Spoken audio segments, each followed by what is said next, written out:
Jamaah sidang sholat Jumat rahimakumullah. Pertama, marilah kita senantiasa mengucapkan syukur alhamdulillah kehadirat Allah Subhanahu wa taala bahwa pada kesempatan siang hari ini kita masih diberikan nikmat iman, nikmat sehat dan nikmat istiqomah, sehingga dengan kenikmatan itu kita bisa melonggarkan waktu kita, melangkahkan kaki kita, menggerakkan hati kita menuju sebuah masjid, rumah Allah, untuk melaksanakan salah satu kewajiban kita kepada Allah Subhanahu wa taala, yakni menjalankan sholat Jumat dengan berjamaah. Mudah-mudahan apa yang kita lakukan di siang hari ini senantiasa mendapatkan ridho dari Allah Subhanahu wa taala. Amin. Dua kalinya salam dan sholawat mari kita sanjungkan pada uswah hasanah kita Nabi Allah Muhammad sallallahu alaihi wasallam. Beliau adalah teladan terbaik untuk kita semua dalam segala hal. Jamaah rahimakumullah, sebelum khotib menyampaikan isi khutbah di siang hari ini, maka khotib mengingatkan pada diri khotib pribadi dan umumnya kepada para jamaah sekalian untuk senantiasa meningkatkan kualitas ketakwaan kita kepada Allah Subhanahu wa taala, yang tidak lain hanyalah kita senantiasa berusaha semaksimal mungkin untuk menjalankan seluruh perintah-perintah Allah dan menjauhi apa yang menjadi larangan Allah Subhanahu wa taala. Insyaallah dengan bekal ketakwaan kita akan mampu melewati kehidupan dunia sampai akhirat ini dengan selamat bahagia. Jamaah rahimakumullah, di kesempatan yang lalu khotib pernah menyampaikan tentang orang-orang yang beruntung menurut Allah Subhanahu wa taala, yang Allah sampaikan di dalam Quran surat Al-Mu'minun. Qad aflahal mu'minun alladzina hum an sholatihim khashi'un walladzina hum 'anil lahwi mu'ridun. Qad aflahal mu'minun. Orang-orang mukmin yang beruntung itu siapa? Satu kata Allah. Alladzina hum an sholatihim khashi'un, yaitu orang-orang yang mengerjakan sholat dengan khusyuk. Jadi orang yang beruntung, yang pertama speknya adalah sholat. Maka marilah kita senantiasa mengubah mindset dari yang penting sholat menjadi sholat itu penting. Karena kalau mindset kita sudah berubah menjadi sholat itu penting, maka insya Allah segala aktivitas kita tidak akan pernah meninggalkan yang namanya sholat. Karena pekerjaan yang utama sesungguhnya kita hidup di dunia ini adalah sholat. Maka bekerja itu adalah senantiasa hanyalah sebuah pekerjaan untuk menunggu waktu sholat. Maka ketika sudah datang waktu sholat, segera kita sholat. Kemudian yang kedua, Allah katakan walladzina hum 'anil lahwi mu'ridun. Siapa orang-orang yang beruntung itu? Allah katakan yakni orang-orang yang menjauhkan dari perbuatan dan perkataan yang tidak bermanfaat, yang tidak berguna.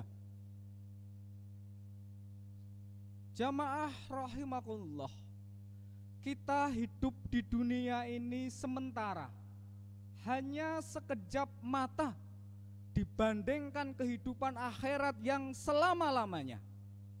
Dunia itu hanya fata morgana, tidak ada yang pasti dan tidak ada yang abadi.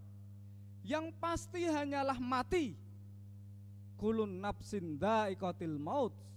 Dan ketika sudah mati, tidak akan ada revisi untuk amal ibadah kita selama ini.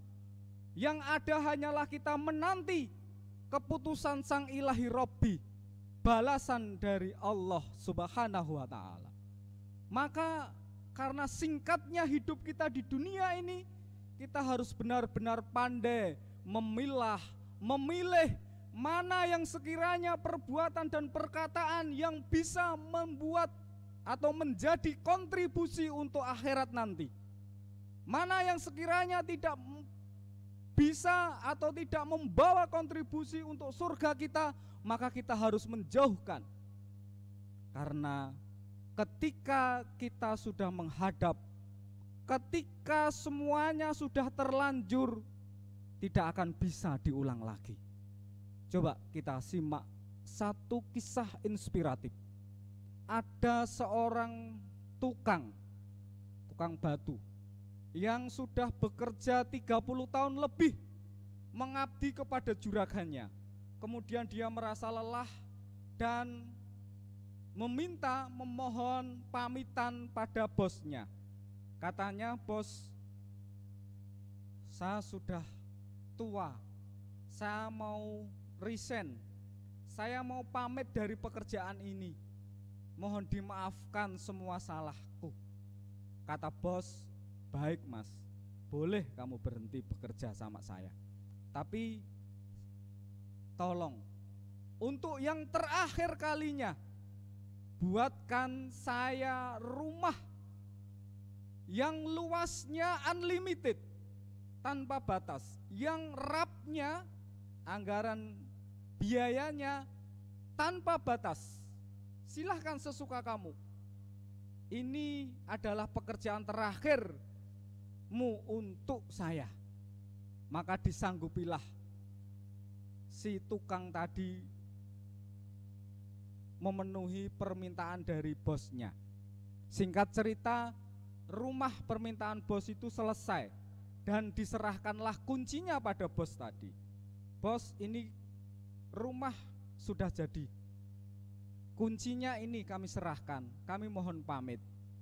Baik mas, boleh kamu pergi, tetapi besok kamu datang lagi ke sini bersama istrimu. Aku akan berikan sesuatu sebagai balas budi saya, sebagai pesangon untukmu. Maka datanglah esok harinya bersama istrinya. Kemudian sang bos memberikan upah, memberikan pesangon kepada pekerja yang sudah bekerja 30 tahun tadi, dan diberikan 1 kotak kepada sang istrinya. Kemudian si tukang tadi pulang. Sesampai di rumah, maka dibukalah kotak tadi.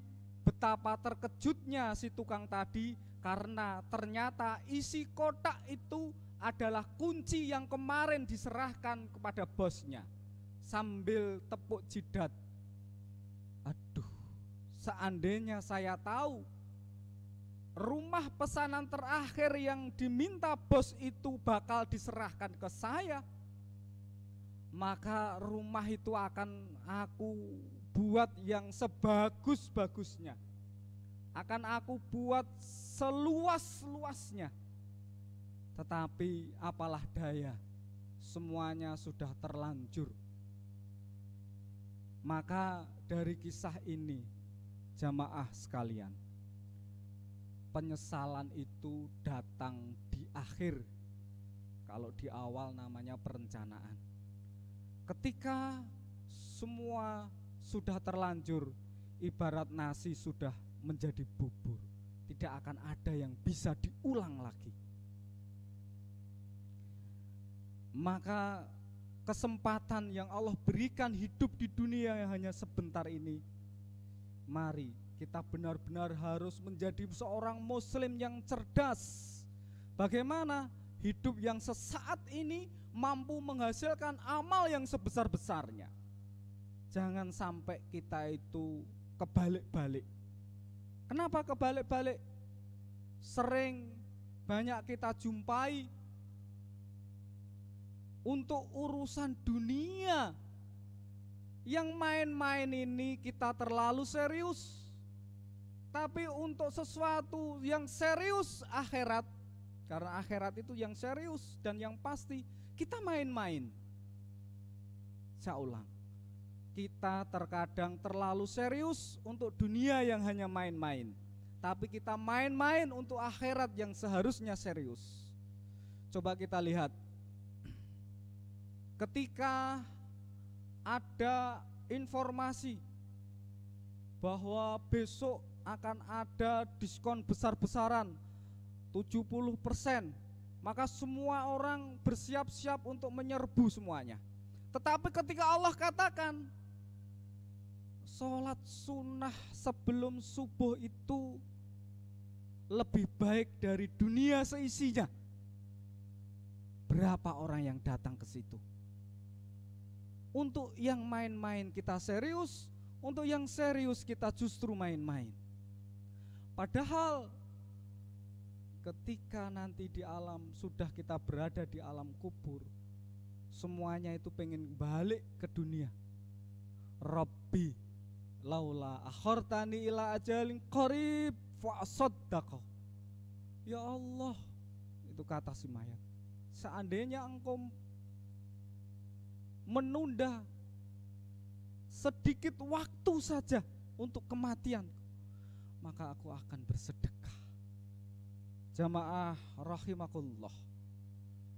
Maka sekali lagi, kesempatan yang Allah berikan ini jangan pernah kita sia-siakan. Kita mesti harus benar-benar bisa memilih mana sesuatu itu yang membawa kontribusi untuk akhirat kita, mana yang tidak membawa kontribusi untuk akhirat kita, maka kita tinggalkan. Semoga Allah mudahkan kita untuk senantiasa istiqomah berada di jalan Allah, istiqomah menjalankan kebaikan-kebaikan, istiqomah dalam taat kepada Allah, sehingga di akhir hayat kita, kita mati, kita meninggal dalam keadaan husnul khatimah, dalam keadaan terbaik, dalam waktu terbaik, dalam situasi terbaik, dalam keadaan taat pada Allah, dalam keadaan sujud pada Allah. Demikian. A'udzubillahi minasyaitonirrajim. Bismillahirrahmanirrahim. Qul huwallahu ahad, Allahus samad, lam yalid wa lam yulad wa lam yakul lahu kufuwan ahad.